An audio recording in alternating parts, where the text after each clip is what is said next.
Hello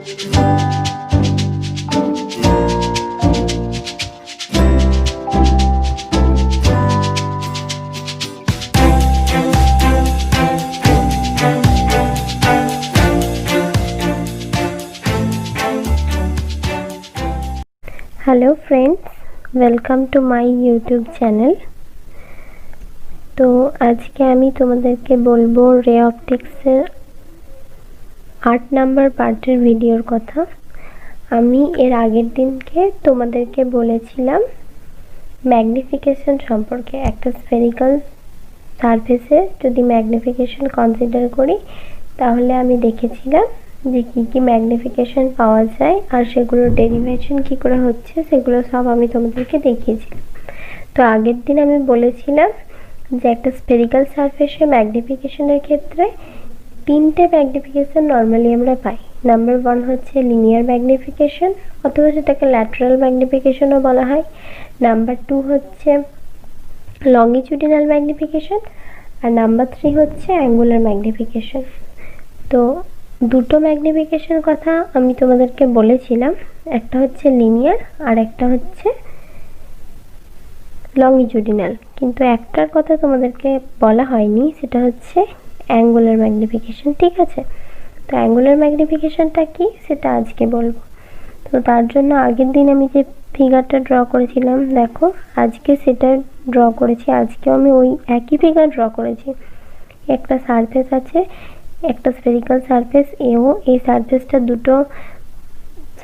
দুটো মিডিয়াকে separate করেছে, যার একদিকে রিফ্র্যাক্টিভ ইন্ডেক্স হচ্ছে n1, অন্যদিকের হচ্ছে n2। আর এখান থেকে p1 হচ্ছে একটা অবজেক্ট, এই অবজেক্টের ইমেজ তৈরি হয়েছে q1 এ। এখানে p এ লাইটটা প্রিন্সিপাল অ্যাক্সিসের সঙ্গে α1 অ্যাঙ্গেল করেছে আর abটা করেছে α2 অ্যাঙ্গেল। ঠিক আছে, এখানে ওসিটা হচ্ছে সি হচ্ছে সেন্টার অফ কার্ভেচার, তাহলে ওসিটা হচ্ছে centre of radius of curvature, যেটার মান হচ্ছে -r। ও কিউটা হচ্ছে ইমেজ ডিস্টেন্স, যেটার মান হচ্ছে -v। আর ওপিটা হচ্ছে অবজেক্ট ডিস্টেন্স, যেটার মান হচ্ছে -u। আর p1 হচ্ছে অবজেক্টের সাইজ, যেটাকে আমি ধরেছি y1। আর q1 হচ্ছে ইমেজের সাইজ, যেটাকে আমি ধরেছি y2। ওকে, তাহলে এবার আমরা দেখব অ্যাঙ্গুলার ম্যাগনিফিকেশন কাকে বলে। তাহলে অ্যাঙ্গুলার ম্যাগনিফিকেশন কাকে বলা হয় না, দেখো এখানে পি এ যে লাইট রেটা আছে সেটা এখানের সঙ্গে অ্যাঙ্গেল করেছে α1 প্রিন্সিপাল অ্যাক্সিসের সঙ্গে। আর যেটা এবি আছে, এবিটা এখানে প্রিন্সিপাল অ্যাক্সিসের সঙ্গে অ্যাঙ্গেল করেছে α2। তাহলে এদের দুজনেরই ট্যানের রেশিওটাকে বলা হয় অ্যাঙ্গুলার ম্যাগনিফিকেশন। তাহলে অ্যাঙ্গুলার ম্যাগনিফিকেশনের ডেফিনেশনটা কেমন হবে দেখো।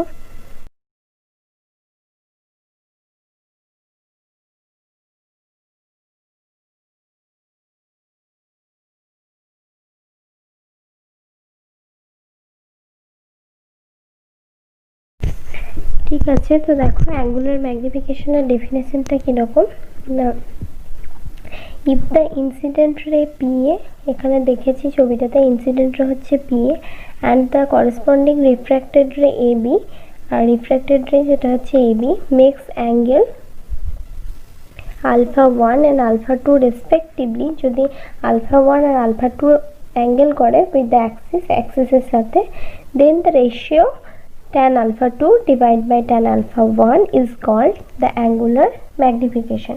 তাহলে tan α2 আর tan α1 এর যে রেশিও সেটাকে বলা হবে অ্যাঙ্গুলার ম্যাগনিফিকেশন। তাহলে এখানে বলতে চাইছে যদি ইনসিডেন্ট রে আর রিফ্র্যাক্টেড রে, এই দুটো রে যদি অ্যাক্সিসের সঙ্গে α1 আর α2 কোণ করে থাকে, তাহলে তাদের ট্যানের যে রেশিওটা সেটাকেই বলা হচ্ছে অ্যাঙ্গুলার ম্যাগনিফিকেশন।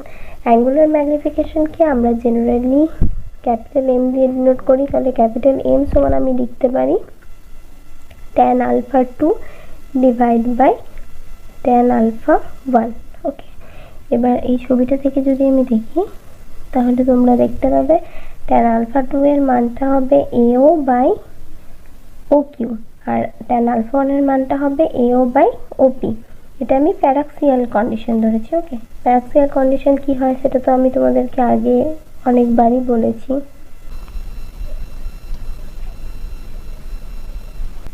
তাহলে এটা সমান আমি লিখতে পারি এই দুদিকে এ ও যদি দুটোতে ওপর নিচ কেটে যায় তখন হবে শুধুমাত্র ওপি বাই ও কিউ।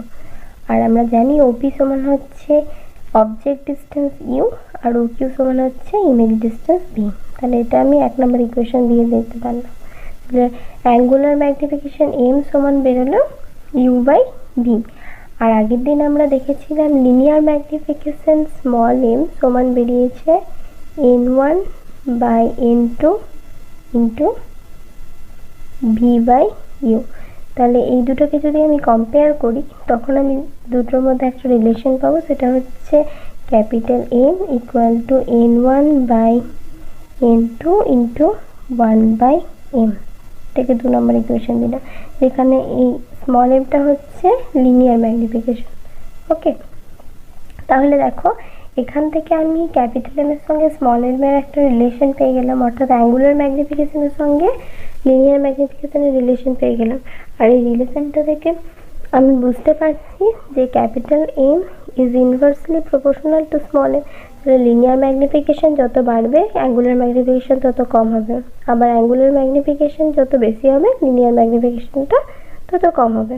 ওকে, এরপর আমি লিনিয়ার ম্যাগনিফিকেশন আর লংজিটিউডিনাল ম্যাগনিফিকেশন আর অ্যাঙ্গুলার ম্যাগনিফিকেশন এই তিনটের মধ্যে ইন্টার রিলেশনটা কোথায় সেটা দেখব। Linear magnification M equal to হচ্ছে n1 by n2 into V by you.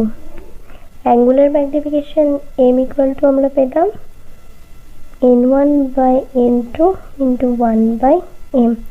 আর আগের দিন পেয়েছি longitudinal magnification L equal to M square into n2 by n1। তাহলে এই স্মল এম, ক্যাপিটাল এম আর এই এল, এই তিনটাকে যদি আমি কম্পেয়ার করি তখন আমি দেখতে পাবো একটা রিলেশন পাবো, স্মল এল ইকুয়াল টু হচ্ছে small M into 1 by capital M. তাহলে এখান থেকে পাচ্ছি small L into capital M divide by small M equal to 1। এটা হচ্ছে 3 নম্বর ইকুয়েশন। তাহলে এটাই হয়ে গেল একটা ইন্টার রিলেশন, তিনটে ম্যাগনিফিকেশনের মধ্যে ইন্টার রিলেশন হচ্ছে এটা। ঠিক আছে, তো এখানে স্মল এমটা হলো linear magnification longitudinal magnification into angular magnification divide by linear magnification equal to 1। এটাই হচ্ছে এই তিনটে ম্যাগনিফিকেশনের মধ্যে রিলেশন। ওকে, তো এবার ম্যাগনিফিকেশনটা বুঝে নিলাম।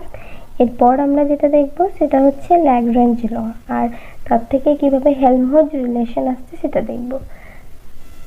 ল্যাগ্রাঞ্জ ল, দেখো ল্যাগ্রাঞ্জ ল মেনলি কি না, যদি আমরা প্যারাক্সিয়াল কন্ডিশনটাকে ধরে নিই তাহলে দেখতে পাবো যে ইমেজ সাইজ, অবজেক্ট সাইজ আর ওই কনজুগেট দুটো রে মানে ইনসিডেন্ট রে আর রিফ্র্যাক্টেড রে, ওই দুটো অ্যাক্সিসের সঙ্গে যে অ্যাঙ্গেলগুলো তৈরি করছে অর্থাৎ আলফা 1 আলফা 2, তাদের তিনজনের মধ্যে এই তিনটের মধ্যে একটা রিলেশন আমরা পাবো। তখন দেখো আমরা যদি এখানে দেখি ছবিটাতে লক্ষ্য করি তাহলে ছবিটাতে দেখতে পাবো, ছবিটাতে দেখো PP1 হচ্ছে অবজেক্ট সাইজ যেটা হচ্ছে y1, QQ1 হচ্ছে ইমেজ সাইজ যেটা হচ্ছে y2, আর এখানে আলফা 1 আর আলফা 2 এই দুটো হচ্ছে PA আর AB এর অ্যাঙ্গেল।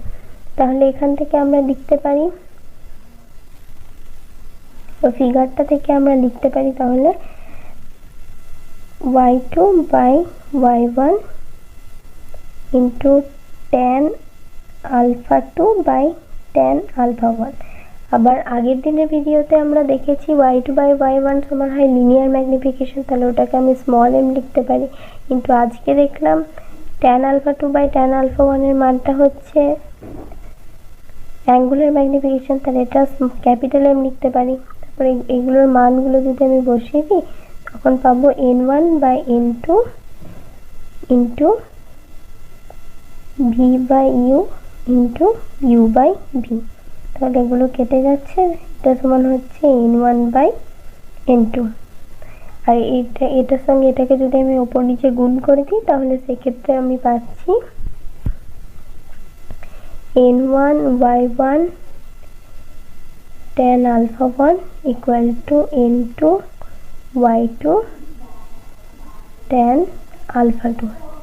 এটাই হচ্ছে ল্যাগ্রাঞ্জের ইকুয়েশন। ঠিক আছে, এই ইকুয়েশনটা একদম প্রথম বিজ্ঞানী ল্যাগ্রাঞ্জ প্রথম এস্টাবলিশ করেছিলেন, সেই জন্য তার নামানুসারে এই ইকুয়েশনটার নাম রাখা হয়েছে ল্যাগ্রাঞ্জের ইকুয়েশন। আর এই লটাকে আমরা বলবো ল্যাগ্রাঞ্জ ল। ঠিক আছে, তো ল্যাগ্রাঞ্জের ল থেকে আমি লিনিয়ার ম্যাগনিফিকেশনের সঙ্গে অ্যাঙ্গুলার ম্যাগনিফিকেশনের একটা খুব ভালো রিলেশন পাই। ঠিক আছে, এরপর দেখব হেলমহোল্টজ ইকুয়েশন কাকে বলছে, হেলমহোল্টজ রিলেশন। দেখো হেলমহোল্টজ রিলেশনটা কি না, ল্যাগ্রাঞ্জের ইকুয়েশনে আমরা দেখতে পেলাম n1/1 tan alpha 1 সমান n2/2 tan alpha 2। এটা হলো, এটাকে যদি আমি ইকুয়েশন নাম্বার 4 দিই তাহলে দেখো এবার এই ছবিটাতে দেখতে পাচ্ছ আমরা যখন একটা সারফেস নিয়েছি যখন আমরা একটা সারফেস নিয়েছি, একটা স্ফেরিক্যাল সারফেস নিয়েছি, তখন দুটো মিডিয়াকে ভাগ করতে পেরেছি। তাহলে আমি যদি এরকম m সংখ্যক মিডিয়াকে ভাগ করতে চাই, সেপারেট করতে চাই, তাহলে আমাকে কতগুলো সারফেস নিতে হবে? তখন সেক্ষেত্রে আমাকে m-1 সংখ্যক সারফেস নিতে হবে। তাহলে আমি এক্ষেত্রে সেটাই করব। হেলমহোল্টজ এই রিলেশন বের করার জন্য আমি ধরে নিলাম যে m সংখ্যক মিডিয়াতে ভাগ করা হয়েছে, আর m সংখ্যক মিডিয়ামের রিফ্র্যাক্টিভ ইন্ডেক্সটা আমি ধরে নিলাম n1 n2, এইভাবে চলতে চলতে nm এ শেষ হয়েছে, এতগুলো রিফ্র্যাক্টিভ ইন্ডেক্স প্রতিটা মিডিয়ামের। আর m-1 সংখ্যক সারফেস ইউজ করা হয়েছে m সংখ্যক মিডিয়াকে সেপারেট করার জন্য। তাহলে আমি দেখতে পাবো যে ফার্স্ট সারফেসের ক্ষেত্রে যেটা ইমেজ, সেটাই সেকেন্ড সারফেসের ক্ষেত্রে অবজেক্ট হিসেবে কাজ করবে। আবার সেকেন্ড সারফেসের যেটা ইমেজ, সেটা থার্ড সারফেসের ক্ষেত্রে অবজেক্ট হিসেবে কাজ করবে, এবং এইভাবে n সংখ্যক পর্যন্ত চলতে থাকবে। তখন আমি এখানে যদি ল্যাগ্রাঞ্জের লটাকে, অর্থাৎ ইকুয়েশন 4 যেটা দেখলাম, এই যে এই ইকুয়েশনটাকে যদি আমি সেক্ষেত্রে অ্যাপ্লাই করি, তখন আমি দেখতে পাবো n1/1 tan alpha 1 equal to n2/2 tan alpha 2, আবার n2/2 tan alpha 2 equal to n3/3 tan alpha 3, এভাবে চলতে থাকবে। আর যখন m সংখ্যক মানে m নাম্বারটার ক্ষেত্রে আমি বের করব, তখন আমি পাবো m-1 y m-1 tan alpha m-1 equal to nm ym tan alpha m। ওকে, তখন আমি সেক্ষেত্রে পাবো n-1 y m-1 tan alpha m-1 equal to nm ym tan alpha m। তাহলে এক্ষেত্রে ymটা হচ্ছে ইমেজের সাইজ, যেটা m-1 এর রিফ্র্যাক্টিং সারফেসের দ্বারা ক্রিয়েট হয়েছে। ঠিক আছে, এখানে ymটা হচ্ছে ইমেজ সাইজ, যে ইমেজটা ফর্ম হয়েছে m-1 এর রিফ্র্যাক্টিং সারফেসের দ্বারা। তাহলে এই সবগুলোকে যদি আমি কম্পেয়ার করি, সবগুলোকে যদি আমি অ্যাড করে দিই, তাহলে এই প্রতিটা রিলেশনকে যদি আমি একে একে অ্যাড করতে থাকি, তাহলে অ্যাড করতে আমি শেষে দেখতে পাবো, সেটা হচ্ছে n1/1 tan alpha 1 equal to nm ym tan alpha m। অর্থাৎ ফার্স্ট টার্মটার সঙ্গে একদম লাস্ট টার্মটা দুটো ইকুয়াল হচ্ছে, এটা আমরা দেখতে পাবো। এটাকে আমি 5 নম্বর ইকুয়েশন দিলাম। তাহলে এই যে রিলেশনটা পেলাম, এই 5 নাম্বার রিলেশনটাকে বলা হচ্ছে হেলমহোলটজ রিলেশন। হেলমহোলটজ রিলেশন। ওকে, এই 5 নাম্বার ইকুয়েশনটাই হচ্ছে হেলমহোলটজ রিলেশন। এরপর যদি আমি একটা টেলিস্কোপের ক্ষেত্রে হেলমহোলটজ রিলেশনটা কিরকম হয় দেখতে চাই, তাহলে তখন দেখতে পাবো টেলিস্কোপের ক্ষেত্রে, ইন কেস অফ টেলিস্কোপের ক্ষেত্রে দেখব একদম প্রথমের যে refractive index n1 equal to একদম লাস্টের রিফ্র্যাক্টিভ ইন্ডেক্স nm, অর্থাৎ প্রতিটা রিফ্র্যাক্টিভ ইন্ডেক্সগুলো সমান হচ্ছে, n1 এর মান যা nm এর মানও তাই। তাহলে 1 নাম্বার এই যে 5 নাম্বার ইকুয়েশনটা, সেক্ষেত্রে যদি আমি n1 সমান nm বসিয়ে দিই তাহলে কি পাবো, তাহলে দেখো পাবো y1 tan alpha 1 divide by ym tan alpha m equal to 1। এটাকে যদি আমি একটু অন্যভাবে লিখি তাহলে দেখতে পাবো y1 by ym equal to tan alpha m divide by tan alpha 1। তাহলে এই টেলিস্কোপের ক্ষেত্রে এটা হচ্ছে লিনিয়ার ম্যাগনিফিকেশন m, আর এটা হচ্ছে অ্যাঙ্গুলার ম্যাগনিফিকেশন ক্যাপিটাল M। তাহলে টেলিস্কোপের ক্ষেত্রে দেখলাম এটা অ্যাকচুয়ালি 1/m হবে।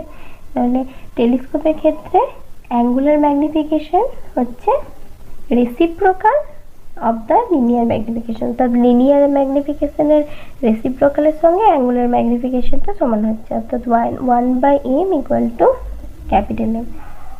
এমটা হচ্ছে স্মল m হচ্ছে লিনিয়ার ম্যাগনিফিকেশন, আর ক্যাপিটাল এমটা হচ্ছে অ্যাঙ্গুলার ম্যাগনিফিকেশন। তাহলে হেলমহোলটজ ইকুয়েশনটা টেলিস্কোপের ক্ষেত্রে কিভাবে হচ্ছে সেটাও আমরা বুঝে গেলাম। ওকে, তো পরের দিন আমি তোমাদেরকে সাইন অ্যাবে কন্ডিশন কিভাবে হয় এবং আরও অনেক কিছু নতুন টপিক পড়াবো। তো যদি তোমাদের এই ভিডিওটা ভালো লেগে থাকে তাহলে প্লিজ লাইক করে দিও, আর আমার চ্যানেলটাকে সাবস্ক্রাইব করে দিও। Thank you.